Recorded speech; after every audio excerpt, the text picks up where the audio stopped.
bir dəfə gördüm sonra gördüm. Deməli qızlar, sizinlə günlük rutinimi istəyirəm bölüşüm.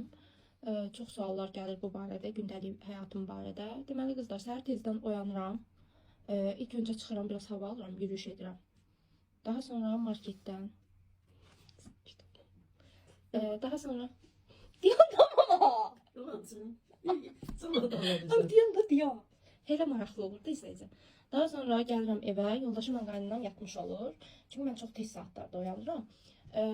Gələrkən onlara isti çörək almağı da unutmuram ki, səhər zavtraq edəndə isti çörəklə içsinlər. Daha sonra yoldaşımı oyadıram. Daha sonra qaynanam öz-özündən oyanır, artıq evdə səslər olur deyə.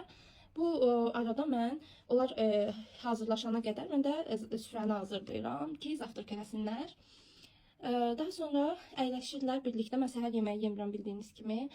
Onlar yeyirlər, söhbət edirlər. Mən də otururam yanlarında, onlara baxıram. Nə çatmırsa əgər əksik gətirirəm. Daha sonra isə başlayıram ev işlərinə. Hər gün evi yalanlarım mən yox yapardım. Andan deyirsən, gör onda nələr olacaq. Ya, bak sen duruşdan gezsən, yürüyüş edirsən. Mən də Nərman Pləkanlar